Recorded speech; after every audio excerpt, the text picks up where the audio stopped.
வாழ்க வளமுடன். வாழ்க வையகம், வாழ்க வையகம், வாழ்க வளமுடன். குரு வாழ்க, குருவே துணை.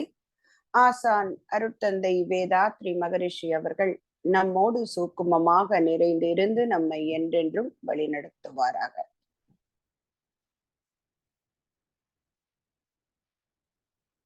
உலக சமுதாய சேவா சங்கம், ஸ்கை, நார்வே, டென்மார்க் அறக்கட்டளைகள் இணைந்து நடத்துகின்ற இணையவழி தினந்தோறும் நடக்கின்ற நிகழ்விலே இணைந்துள்ள அனைத்து வேதாத்திரிய உறவுகளுக்கும் இனிய காலை மாலை வணக்கங்கள். அருமையான இந்த நிகழ்வை ஒவ்வொரு நாளும் சிறப்பாக ஒருங்கிணைத்து நடத்தி கொண்டிருக்கக்கூடிய நார்வே டென்மார்க் அறக்கட்டளை சார்ந்த அனைத்து அன்பு உள்ளங்களுக்கும் மனமார்ந்த நன்றிகளும் வாழ்த்துக்களும்.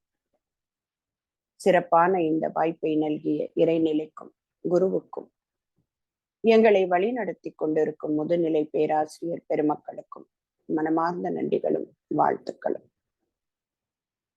புதன் வியாழன் 2 நாட்களும் மகரிஷியினுடைய கவிதைகள்,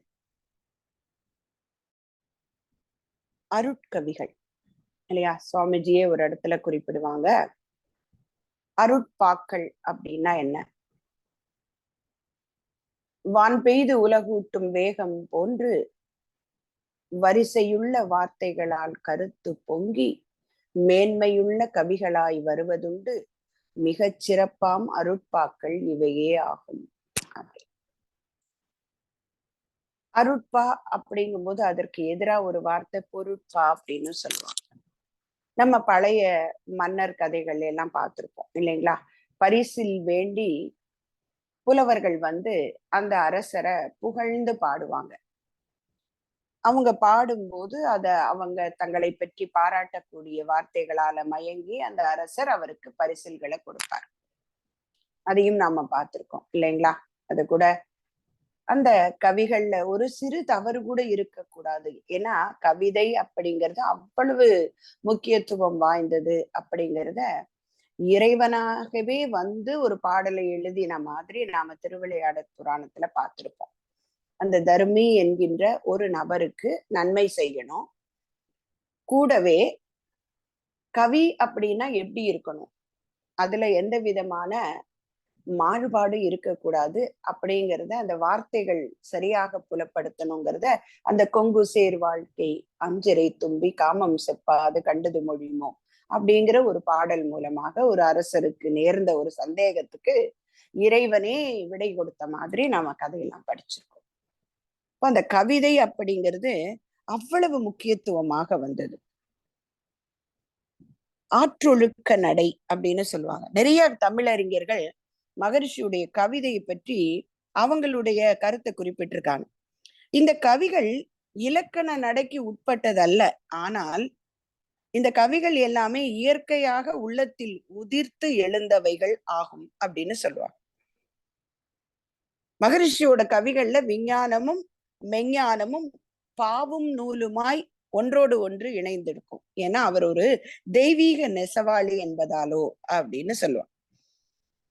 அப்ப இந்த மகரிஷியினுடைய வார்த்தைகள் எப்படின்னா, மழை நீர் எல்லாம் சேர்ந்து ஓடி வெள்ளமாயி நதியாயி கடலில் சென்று கலப்பதை போல படித்து கொண்டு இருக்கக்கூடிய ஒவ்வொரு நபருடைய மனதிலும் அந்த வார்த்தைகள் ஒரு பெரிய மாற்றத்தை உண்டு பண்ணும்.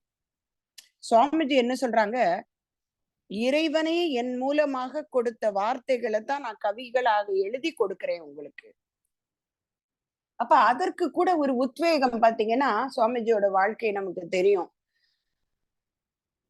வள்ளலார் அவர்கள் சுவாமிஜியோடு இணைந்து தான் எல்லாம் எழுதணும்னு நினைச்சாரோ அத மகரிஷி மூலமாக எழுத வைத்ததாக சுவாமிஜியே சொல்றார். அவர் இரவு தூங்கியும் தூங்காமல் இருக்கும்போது அந்த ஒரு தோற்றம், அந்த சுக்குமம் அவருடைய கட்டில்ல பக்கத்துல காலடியில உட்கார்ந்து இருக்கிறாரு. அதே தோற்றமாக எழுந்து வணங்கணும்னு தோணுது, ஆனா முடியல. அந்த நேரம் அவர் சொல்றாரு, நான் உன்னோடு 10 ஆண்டுகள் இருப்பேன், அது இனி யாரிடமும் சொல்லக்கூடாது என்று சொல்லி மறைந்து விட்டார். சுவாமிஜிக்கு ரொம்ப அது கொண்டு போய் மனைவி கிட்டையாவது சொல்லணும்னு, ஆனா அவர் சொல்லியிருக்காரு இல்லையா, அந்த குரு வாக்கியம் சாசனம் போன்றது, அதனால சொல்லல. ஆனால் அன்று முதல் தான் சொல்றாங்க, அதிகமான கவிதைகள் எழுவதற்கான அந்த எண்ணங்கள் எனக்குள்ளே எழுந்தது அப்படின்னு சொல்றாங்க. அப்ப அந்த கவிதைகளை கொண்டு வந்து நமக்கு கொடுத்துட்டா எப்படி இருக்குதுன்னா, சுவாமிஜி ஒரு வார்த்தையா கூட சொல்றாங்க, இந்த பேன் அரிச்சுதுன்னா அதை சீவுனா தான் அடங்கும் இல்லைங்களா, இல்லைன்னா அந்த அரிப்பு எடுத்துக்கிட்டே இருக்குமா. அந்த மாதிரியா அந்த கவிதைகளை எழுதின உடனே அதற்கு எங்க கொண்டு போய் சேர்க்கணுமோ அங்க சேர்த்துடணுமா. அப்ப அப்படிதான் மகரிஷி எண்ணற்ற கவிதைகளை நமக்கு சேர்த்திருக்காங்க. இது எல்லாமே சுவாமிஜியோட எண்ணத்தின் வெளிப்பாடு இல்லைங்களா. அப்ப அந்த எண்ணம் என்று எவ்வளவு பெரிய ஒரு மேஜிக் பண்ணும். மனித மனம் அவ்வளவு வல்லமை பாய்ந்தது. இதுக்கு ஒரு நிஜமான விஞ்ஞான உதாரணம் ஒன்று ஏற்கனவே குறிப்பிட்டிருக்கலாம், இருந்தாலும் இந்த இடத்துக்கு ரொம்ப ரொம்ப பொருத்தமாக இருக்குது. ஒரு வெளிநாட்டுல ஒரு ஆராய்ச்சி பண்றாங்க. அந்த ஆராய்ச்சிக்காக என்ன செய்யறாங்க, ஒரு நபர் அவருக்கு செய்த தண்டனைக்காக கொலை குற்றம், அதாவது அவருக்கு தூக்கு தண்டனை விதிச்சிடுறாங்க. அவங்க முறைப்படி அந்த தூக்கு தண்டனை நிறைவேற்றப்படும். அதுதான் அவருக்கான நீதிபதியினுடைய தீர்ப்பு. அப்ப இவங்க ஆராய்ச்சி பண்றவங்க மனித மனதினுடைய தன்மையை பற்றி ஆராய்ச்சி பண்றதுக்காக அவரை பர்மிஷனோட வாங்குறாங்க. அந்த அரசாங்கத்தினுடைய அனுமதி மற்றும் அவங்க வீட்டுல இருக்கிறவங்களோட அனுமதி, அந்த நீதி அரசருடைய அனுமதி எல்லாம் வாங்கி இவங்க அவருக்கு நாங்களும் இறப்பத்தான் கொடுக்க போறோம், ஆனா இதுல ஒரு ஆராய்ச்சி அப்படின்னு அவர் அழைச்சிட்டு வரும்போது சொல்றாங்க, உங்களை ஒரு பாம்பு கடிக்க வைத்து உங்களை கொல்ல போறோம், உங்களுக்கு இறப்பு கொடுக்க போறோம் அப்படின்னு சொல்லிட்டு அவரை கூட்டிட்டு வரும்போதே அங்க ஒரு பெரிய கூண்டு இருக்கு. அந்த கூண்டுல ஒரு விஷ நாகம், அந்த நாகத்தை காமிக்கிறாங்க. இதுதான் உங்களை கடிக்க போகிறது, இதன் மூலம்தான் உங்களுக்கு இறப்பு வரப்போகிறது அப்படின்னு கொடுக்குறாங்க. அவர் பார்த்துடுறார். அதுக்கப்புறம் அவரை உட்கார வச்சு கண்களை கட்டிடுறாங்க. கட்டிட்டு இன்னொரு பாம்பை அவர் மேல அப்படியே ஊற விடுறாங்க. அந்த பாம்பு அப்படியே அவர் மேல பறந்து போகிறது. அப்ப எப்படி உணர்வு இருக்கும் யோசிச்சு பாருங்களேன். அப்படி அந்த கண்ணை மூடி அவர் அதை அந்த உணர்ந்து கொண்டு இருக்கக்கூடும் போது அவரோட முதுகுல ஒரு குண்டூசி மாதிரி வச்சு 2 குத்து குத்திடுறாங்க. அவ்வளவுதான், இறந்து படுறார், உயிர் போய்விட்டது. இது நமக்கு தெரியும், நம்ம சொல்லுவோம் இல்லைங்களா. எதை நினைச்சாரோ அவருக்குள்ள பயம் இருந்தது, நம்ம பாம்பு கடிக்க போகுது, அதனாலதான் நமக்கு இறப்பு வரப்போகுது அப்படின்னு நினைச்சாரு, அந்த பயத்துல இறந்துட்டாரு. இது நியாயம், நமக்கு எல்லாருக்கும் தெரியும். ஆனா இதுல உள்ள இருக்கக்கூடிய ஒரு பெரிய விஞ்ஞான உண்மை என்ன அப்படின்னு சொன்னா, அந்த உடலை பிரேத பரிசோதனை பண்ணுவாங்க இல்லைங்களா. அந்த பிரேத பரிசோதனையாக அவரோட உடம்ப ஃபுல்லா அறுத்து உள்ள பார்க்கும்போது அந்த கொடுமையான விஷப்பாம்பு கடித்து இறந்த ஒரு மனிதனோட உடலுக்குள்ள எப்படி மாற்றம் இருக்குமோ அதே போல இருந்ததாம். இது உண்மையாக விஞ்ஞானத்தால் நிரூபிக்கப்பட்ட ஒன்று. இப்போ நாம மகரிஷியோட வார்த்தைக்கு வரலாங்க. எண்ணியவெல்லாம் எண்ணியபடியே ஆகும், எண்ணத்தில் உறுதியும் ஒழுங்கும் இருந்திடில். இந்த வார்த்தையை மகரிஷி எழுதுறாங்களே, இதற்கான ஒரு பெரிய உண்மை என்னன்னு இந்த நிகழ்ச்சி விளக்கு இல்லையா. அவர் இறந்த பிறகு கூட அவருடைய எண்ணம் எந்த பாம்பு கடிச்சு நான் இறந்துருவேன் அப்படின்னு நினைச்சாரோ அந்த எண்ணத்துக்கான ஒரு விளைவை அவர் உடம்புக்குள்ள ஏற்படுத்தி விட்டது. அப்ப அதனால இப்ப இந்த வரிகள் எழுதினாங்களே மகரிஷி, எண்ணத்துல உறுதியும் ஒழுங்கும் இருந்திடில் எண்ணியவெல்லாம் எண்ணியபடியே ஆகும். இப்ப இங்க எதிர்மறையான எண்ணங்களும் நடக்கும்ல இல்லையா. எதிர்மறையான எண்ணம் நினைச்சாலும் அதுவும் நடக்கும். ஏன்னா எண்ணம் என்பது என்னென்னலாம் பார்க்காது. அந்த இறை நீதி என்னன்னா எதை நினைக்கிறானோ அதை நடத்திடும், அவர் அதுவாக மாறி விடுவார். அது நல்லவனா மாறுறதோ கெட்டவனா மாறுறதோ தெரியாது. ஆனா மகரிஷி இந்த வார்த்தையில எப்படி குறிப்பிடுறாங்கன்னா, நான் நினைச்சதெல்லாம் நடக்கணும், அது எல்லாருக்கும் இருக்கிற ஆசைதான். ஆனா அடுத்த வரியில ஒரு ஒரு சின்ன சூட்சுமம், ஒரு பின்பாயில் வைக்கிறாங்க பாருங்களேன். எண்ணியவெல்லாம் எண்ணியபடியே நடக்கணும், ஆனா எண்ணத்துல உறுதி இருக்கணும். சரி, அடுத்தது ஒழுங்கு இருக்கணும்னு ஒரு வார்த்தை குறிப்பிடுறாங்க பாருங்களேன். அந்த ஒழுங்குங்கிற வார்த்தைக்கான சரியான சாமியம் என்ன, ஒழுக்கத்துக்கான என்னுடைய எண்ணம் எனக்கோ பிறருக்கோ இன்றோ பின்னோ உடலுக்கோ உணர்ச்சிக்கோ கஷ்டம் கொடுத்தா அது நல்ல எண்ணம் கிடையாது, அது ஒழுங்கற்ற எண்ணம். அப்ப எண்ணம் எழும்போதே காரணம் கண்டிடு. அதனால்தான் அந்த வார்த்தையிலேயே சூட்சுமம் வச்சிருக்காங்க. ஏன்னா மகான்களுடைய வார்த்தைகள் எப்படியுமே நேர்மறையான வார்த்தைகளா தான் இருக்கும். நீங்க குரு வணக்கத்துல கூட பாருங்க, தந்தைதா ஈருயிரும் ஒன்று சேர்ந்து தலைத்தோர் உடலாய் உலகில் வந்தேன். அந்த ஈருயிர் வினைகள் அறமோ மற்றோன்னு தான் சொல்லுவாங்க. அறம்னு சொன்ன மகரிஷி எதிர்மறையாக பாவமோ கெட்டதோ அப்படிங்கிற வார்த்தையை சொல்லல. அறமோ மற்றோ அப்படின்ட்டாங்க. மற்றுன்னா என்ன? அதுக்கு எதிரான விஷயம். அந்த எதிரான விஷயம் எது? புரிஞ்சுக்கோ. எண்ணம் சொல் செயல் என்ற மூன்றினாலும் எவர்க்கெனினும் தனக்கெனினும் இன்றோ பின்னோ மண்ணுலகில் உணர்ச்சிக்கோ மாசு எனும் துன்பம் எழா வகையில் உண்மையில் இன்பத்தை விளைத்துக் கொண்டு உலக இயல்போடு ஒட்டி வாழும் செய்கை புண்ணியம். புண்ணியத்துக்கு எவ்வளவு டெபினிஷன் கொடுத்தாங்க பாருங்க. 7 வரி புண்ணியத்தை பத்தி தான் எழுதுறாங்க. எண்ணம் சொல் செயல்னால யாருக்கும் தீங்கு கொடுக்காம, இயற்கைக்கு முரணாய் இல்லாம, இயற்கைக்கு ஒட்டி நாம செய்யக்கூடிய செயல் புண்ணியம். கடைசி ஒரு வரி அதுக்கு எதிர்மறையை கொடுத்தாங்க. இதற்கு முரணானவெல்லாம் புத்தி மிக்கோர் பாவம் என விளங்கிக் கொள்வார். நீ புத்தியில உயர்ந்தவன் தானே, விளங்கிக்கொள். நான் அதுக்கு டீட்டெயில்ஸ் கொடுக்க மாட்டேன். ஏன்னா வேண்டியது எதுங்க? உறுதியும் ஒழுங்கும் வேணும். அப்ப இந்த எண்ணத்தினுடைய மகிமையை முதல்ல புரிய வச்சுட்டு தான் மகரிஷி வார்த்தைகள் எப்படி இருக்கணும் அப்படிங்கிறத விளக்குறாங்க இல்லையா? அந்த வார்த்தைகள்ல பாத்தீங்கன்னா எங்கேயுமே எதிர்மறை இருக்காதுங்கிறத விட முழுமையான பலனை கொடுக்கக்கூடிய வார்த்தைகள் தான் மகரிஷி கொடுத்திருக்கக்கூடிய அருட்காப்பு, சங்கல்பம் எல்லாமே. எல்லா வார்த்தைகளுமே. இப்ப நீங்க தவம் நம்ம செய்யறோம், அதுல கொடுத்திருக்கிற ஒவ்வொரு வார்த்தையும் எவ்வளவு சூட்சுமம் உள்ள இருக்கு தெரியுமா? நான் அமர்ந்துள்ள இடத்தை சுற்றிலும் நல்ல தெய்வீக ஆற்றலே நிரம்பின. இதுதான் மகரிஷி கொடுத்த வார்த்தை. நம்மளோட அந்த ஆசிரியர் குறிப்பேடுல பாத்தீங்கன்னா தவத்துக்கான விளக்கங்களை எல்லாம் போட்டுட்டு கீழே ஒரு வாசகம் போட்டிருப்பாங்க, நம்மளோட உலக சமுதாய சேவா சங்கம். இதில் இருக்கக்கூடிய வார்த்தைகளை கூட்டவோ குறைக்கவோ கூடாது. ஏன் அந்த மாதிரி வார்த்தை போடுறாங்க? ஏன் அந்த மாதிரி ஒரு சட்டம்? ஏன்னா மகரிஷி கொடுத்த வார்த்தைகள் எல்லாம் இறைநிலை அவருக்குள் இருந்து கொடுத்தது. இப்ப தத்துவத்தை நம்ம எப்படியும் சொல்லலாம் இல்லைங்களா? நாம எப்படி புரிஞ்சுக்கிட்டோமோ நம்ம வாழ்க்கையில அதை ஒட்டி நேர்ந்த அனுபவங்கள் இதையெல்லாம் ஒட்டி கதைகளோட சேர்த்து தத்துவத்தை சொல்றோம். அதுல எந்த தவறும் இல்லை. ஆனா கவிதைகள், தவங்கள், இந்த வார்த்தைகள் எல்லாம் உயர்ந்த சங்கல்பம். சங்கல்பம் அப்படிங்கிறது நமக்கு நாமே கொடுத்து கொள்ளக்கூடிய வாழ்க்கை. ஏன்னா மனித மனம் எப்படிப்பட்டதான், எதை நினைக்கிறதோ அதுவாக மாறும். ஆனா நல்லதை மட்டும் நினைக்கணுங்கிற எண்ணத்துல அழுத்தம் கொடுக்கின்ற வரை வேண்டாத பக்கமெல்லாம் போகும் இல்லையா? நம்ம வாழ்க்கையில பார்த்திருக்கோம் இல்லைங்களா? ஏன்னா எதிர்மறை விஷயங்களை ரொம்ப சுலபமாக இந்த மனம் ஆகர்ஷித்து இழுத்து வாங்கி வச்சுக்கிறோம். வீட்டுல இருந்து வெளியில போனாங்க, ஒரு மணி நேரம் தாமதம் ஆயிடுச்சுங்க, என்னென்ன எண்ணம் வரும் நம்ம நினைச்சு பார்க்கலாம் இல்லைங்களா?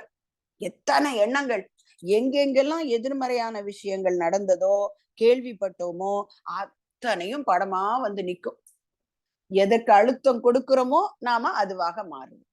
அப்ப இங்க அந்த ஒழுங்கு அப்படிங்கிறது என்னன்னா வார்த்தைகள்ல தெளிவு. அதனாலதான் சொல்லுவாங்க இந்த சமஸ்கிருத வார்த்தைகளை அதாவது உச்சரிக்கும் போது சரியாக உச்சரிக்கணும் அப்படிம்பாங்க. அது தேவ லிபி அப்படின்னு சொல்லுவாங்க.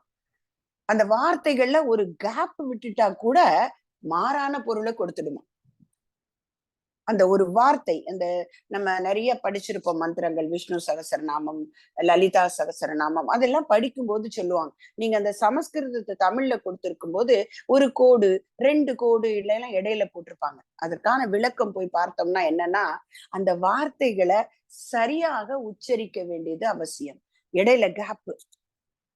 ஆனா மகரிஷி எழுதியிருக்கக்கூடிய வார்த்தைகள் பாருங்களேன், அத எந்த இடத்துல பிரிச்சு படிக்கணுமோ அப்படி பிரிச்சு படிச்சோம்னாதான் பொருள் முழுமையாக விளங்கும். திருக்குறள் கூட அப்படித்தான். மகரிஷி திருக்குறள் உட்பொருள் விளக்கத்துல கொடுத்திருப்பாங்க. குணமெனும் குன்றேறி நின்றார் வெகுளி கணமேனும் காத்தல் அரிது. இதை எப்படி படிக்கணும்னு மகரிஷி சொல்லுவாங்க.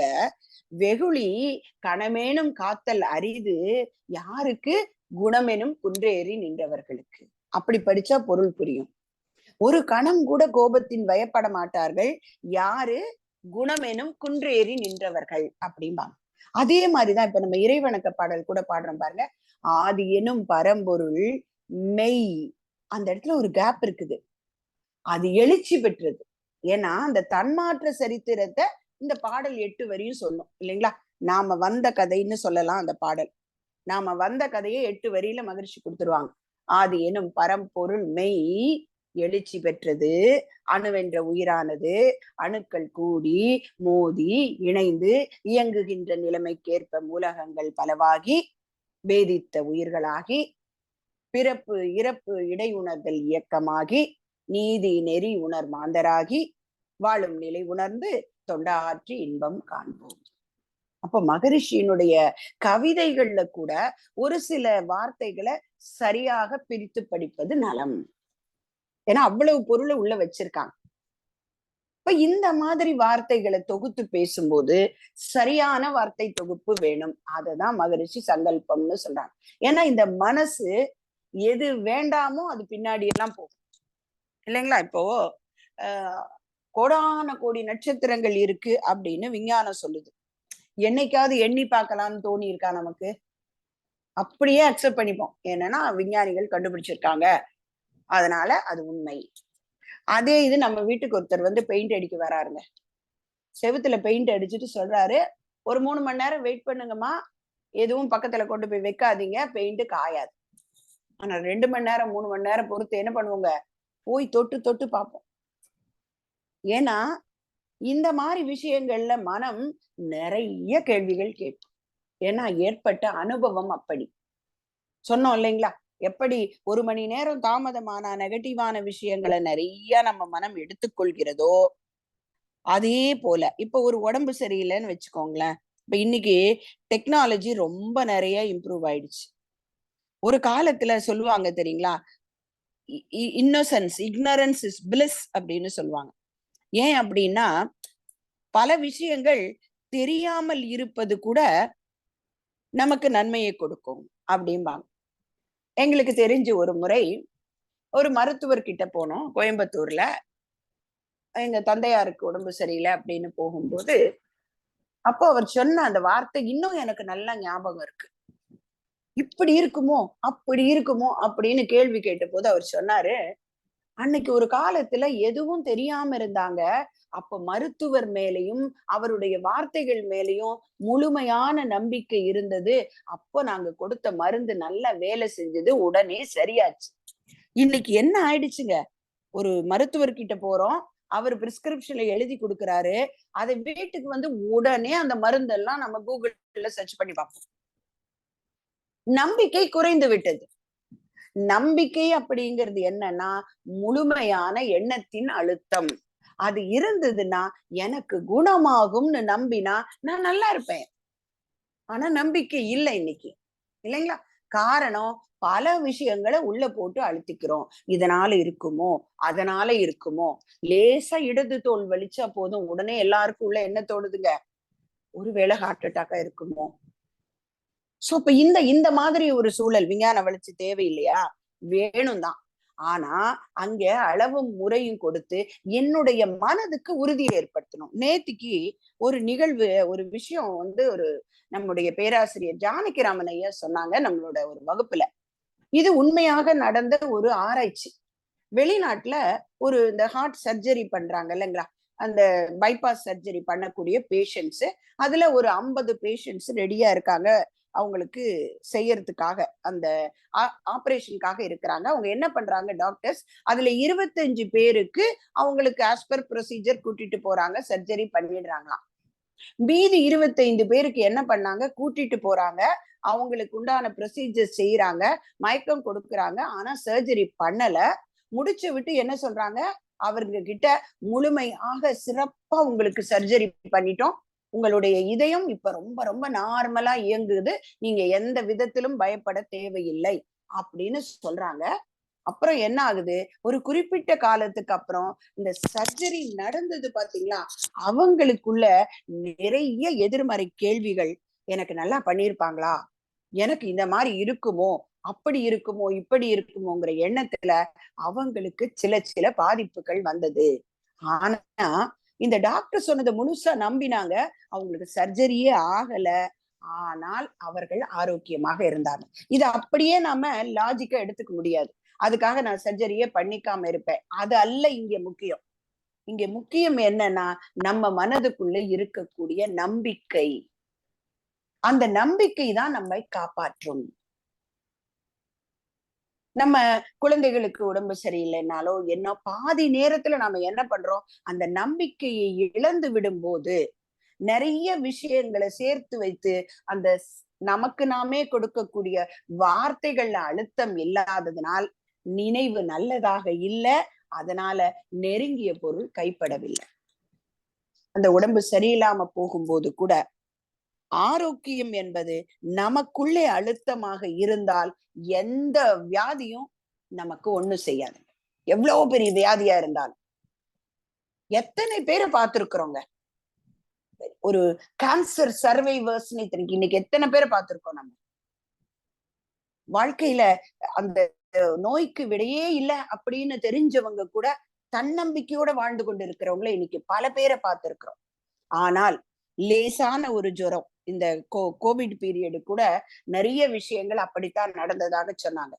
எனக்கு இருக்குமோ என்ற எண்ணமே அந்த வைரஸை உள்ள கொண்டு வந்து வச்சது அப்படின்னு சொன்னாங்க. நான் பயிற்சி செய்கிறேன், நான் முறையாக இருக்கிறேன், முறையான மருத்துவத்தை எடுத்துக்கொண்டு இருக்கிறேன் அப்படிங்கிற எண்ணத்துல அழுத்தம் கொடுக்க கொடுக்க, அதற்காக உடனே நான் மாஸ்க் போடாம போகணும்னு எல்லாம் சொல்லல இல்லைங்களா. என்ன கட்டுப்பாடுகள் உண்டோ அதை முறையாக சரியாக பயன்படுத்தி கொண்டு இந்த எண்ணத்துல உறுதியும் ஒழுங்கும் வைத்து கொண்டால் நாம் ஆரோக்கியமாக இருக்கிறோம்னு நினைச்சா ஆரோக்கியமாக இருப்போம். நான் எண்ணியது நடக்கும் என்றால் நடக்கும், கண்டிப்பாக நடக்கும். அதுதான் இன்றைய பாடல் சொல்கிறது. எதற்கான இத்தனை முஸ்தீபு? ஏன் இந்த 8 வரி பாடல்கள்ல என்ன சொல்ல வராங்க மகரிஷினா, அந்த எண்ணத்துல உறுதியும் ஒழுங்கும் இந்த 8 வரியும் சொல்லுதுங்க. எப்படி எல்லாம் மகரிஷி சங்கல்பம் பண்றாங்க பாருங்க.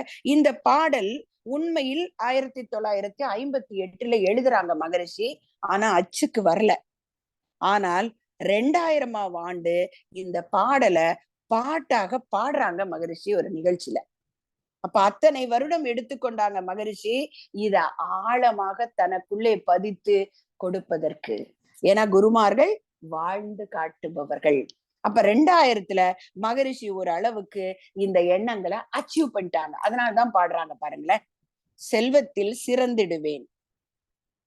உடனே நமக்கு கேள்வி வரும், ஆகா 2ஆம் உலக போர்ல மகரிஷி எல்லாத்தையும் இழந்து நின்றாங்களே, இங்க செல்வம்னா வெறும் பணம் மட்டும் அல்ல, அவருடைய லட்சியமும் ஒரு செல்வம் தான். உலக சமாதானத்துக்கு என்னாலான முயற்சியை செய்து மக்களுக்கு உலக சமுதாய சேவா சங்கம்னு ஒரு பெரிய செல்வத்தை கொடுத்திருக்காரு இல்லையா, அதுல சிறந்திருக்காரா இல்லையா. ஐன்ஸ்டீன் எழுதினாருங்க, அவர் வீட்டுல மகாத்மா காந்தியோட படத்தை வச்சுட்டு எழுதினாரு, இப்படி ஒரு மனிதர் பூமியிலே நடந்தார், அவருடைய ரத்தம் சதையோடு நடந்தார் என்பது நினைக்கும் போதே அந்த இந்தியனாக மகாத்மா காந்தியாக பிறக்கணும்னு தோணுது அப்படின்னாரு. அப்ப நம்மளும் யோசிச்சு பார்க்கலாம் பாருங்களேன். மகரிஷியினுடைய வார்த்தைகள், அவருடைய உருவம் நமக்குள்ள இப்படி ஒரு மனிதர் இப்படி ஒரு அழுத்தமான எண்ணத்தோடு உயர்ந்த சங்கல்பத்தோடு வாழ்ந்து வாழ்ந்து காட்டி இந்த மண்ணுல நடந்திருக்கார். அப்ப சொல்றாரு, செல்வத்தில் சிறந்திடுவேன், உலகோர் என்னை சிறந்த தத்துவ ஞானி என்று போற்றும் நல்ல பெரும் புகழ் அடைவேன். அந்த 2002ஆம் ஆண்டு மகரிஷி உலகம் பூராத்தையும் கூட்டிட்டு வந்து உட்கார வச்சாங்களே உலக அமைதி கருத்தரங்குல, வேர்ல்டு காங்கிரஸ். அப்ப அன்னைக்கு நகல வேண்டிய விஷயம் ஏற்கனவே மகரிஷியுடைய மனதுக்குள்ள ப்ளூ பிரிண்டா அத்தனையும் நடைபெற்று விட்டது. சிறந்த தத்துவ ஞானி என்று போற்றும் நல்ல பெரும் புகழ் அடைவேன். என் திட்டத்தை நாடனைத்தும் உள்ள பெரும் தலைவர்கள் ஏற்று அல்லும் பகலும் சிந்தித்து அவற்றை மக்கள் அன்பு நெறியில் வாழ அமுல் செய்வார்கள். இதை யாரு அமுல் செய்யணும்னு போட்டாங்க பாத்தீங்களா, பெரும் தலைவர்கள் ஏற்கணும், அதுக்கப்புறம் அவங்க அல்லும் பகலும் சிந்திச்சு அதை கொண்டு வரணும்னா மக்கள் அன்பு நெறியில் வாழ்ந்து அமுல் செய்யணும். ஒவ்வொரு தனி மனிதனுடைய அமைதி தான் உலக அமைதிக்கான ஒரு ஆரம்ப புள்ளி. அப்ப அதை நம்ம கிட்ட ஒப்படைச்சிட்டாங்க. மக்கள் அன்பு நெறியில் வாழ அமுல் செய்வார்கள். வல்லமையோடு அறிவு உடல் வளம் உயர்ந்து வாழ்ந்திடுவேன், உலகுக்கே தொண்டு செய்வேன். எவ்வளவு அழுத்தமான சங்கல்பம் பாருங்களேன். செஞ்சிடுவேன் அப்படிங்கறது அந்த விகுதி அழுத்தமாக ஓங்கி வாழ்வேன் அப்படின்னு கொடுத்தாங்க இல்லையா நம்ம சங்கல்பத்துல. அருட்பேராற்றல் கருணையினால் உடல் நலம் நீளாயுள் நிறை செல்வம் உயர் புகழ் மெஞ்ஞானம் ஓங்கி வாழ்வேன். அது அழுத்தமான வார்த்தைங்க. ஏன்னா தமிழோட சிறப்பு அதுதான். அந்த அழுத்தம் கொடுக்கும் போது அது உள்ளே சென்று பதியும். இரண்டொழுக்க பண்பாடை திரும்ப திரும்ப சொல்ல வைக்கிறாங்களே, ஏன்? இதுக்காகத்தான். மக்கள் அல்லும் பகலும் சிந்தித்து அன்பு நெறியில் வாழ அதற்கான முயற்சிகளை செய்து அமுல் செய்வார்கள் இல்லையா? ஒரு சட்டம் இருந்தா மட்டும் மக்களுக்கு பிரயோஜனம் கிடையாது. அது அமலுக்கு வரணும் இல்லைங்களா? ஆக்ஷனுக்கு வந்தா தான் அங்கே புகழ், அதனால் மக்களுக்கு பலன். அப்ப அதே மாதிரி மகரிஷி கொடுத்துட்டாங்க, எல்லா சாமியமும் கொடுத்துட்டாங்க. அழுத்தமான சங்கல்பம் பண்றது எப்படிங்கிற வழியும் முறையும் சொல்லி கொடுத்துட்டாங்க. நினைவு நல்லது இருந்தா நெருங்கிய பொருள் கைப்படும். அதற்கு முதல்ல மனதுல உறுதி வேண்டும். எப்படி வரும் உறுதி? தவமும் தற்சோதனையும் கொடுக்கும். இந்த மாயை எல்லாம் ஒழியணும்னா மகரிஷி சொன்ன இயல்பூக்க நியதியான சொல்லுவாங்க இல்லையா, தவமுறையும் அறநெறியும் பற்ற பற்ற தருக்கென்ற தன்முனைப்பு குன்றி போகும். பவ வினைகள் புதிது எழா, முன்னம் செய்த பதிவுகளும் மறைந்து போகும். 3 பாவம் வச்சிருக்கோமே, 3 களங்கங்கள், ஆணவம் கண்மம் மாயை, இந்த 3 போகணும் இல்லைங்களா? அப்ப முதல் வரியிலே என்ன சொல்லிட்டாங்க? தவமுறையும் அறநெறியும் பற்ற பற்ற தருக்கென்ற தன்முனைப்பு குன்றி போகும். முதல்ல நல்லா தவம் செய்து தற்சோதனை செய்து அறநெறி வாழ்க்கை வாழ்ந்தா தன்முனைப்பு குன்றி போகும். ஏற்கனவே செய்த பாவம் இருக்கு, அப்ப புதிதாக பவ வினைகள் புதிதாக எழா, முன்னம் செய்த பதிவுகளும் மறைந்து போகும். ஏன்னா நான் திரும்ப மேல் பதிவு பிராயச்சித்தம் இல்ல அடியோடு அழிப்பேன். பவ வினைகள் புதிது எழா, முன்னம் செய்த பதிவுகளும் மறைந்து போகும். 2வது களங்கத்துக்கு வழி கொடுத்துட்டாங்க. 3வது மாயை. சிவநிலையை சீவநிலையை உணர்ந்து கொண்டால் சிறுமை தரும் மனமயக்க மாயை ஏது. எங்க மாயை வருது? பொருள் புகழ் செல்வாக்குல மகிழ்ந்துடுறோம். புலன் இன்பம் பொருள் இன்பத்துல மயங்கும் போது மனிதர்ல வேறுபாடு வைக்கிறேன், அதனால மயக்கத்துல தேவையில்லாத குணங்களுக்கு அடிமையாகிறேன். அப்ப இதுக்கு என்ன வழி? சிவநிலைய சீவன்ல உணரணும். பார்க்கிற எல்லாமே இறை ரூபமாக பார்க்க கற்றுக்கொண்டால் மனமயக்கம் மாயை ஏது, எவரேனும் இவ்வழியாலன்றி உய்ய ஏது வழி வேறுலகில் எண்ணிப்பாரீர் என்று மகரிஷியினுடைய அந்த இயல்பூக்க நியதியின்படி எண்ணத்துல உறுதியும் ஒழுங்கும் கொண்டு நடப்போம், நினைப்போம், எண்ணியவெல்லாம் நடக்கும், நல்லதை நினைக்க நினைக்க என்று கூறி நல்லதொரு வாய்ப்புக்கு நன்றி பாராட்டி அமைகிறேன். நன்றி. வாழ்க வளமுடன்.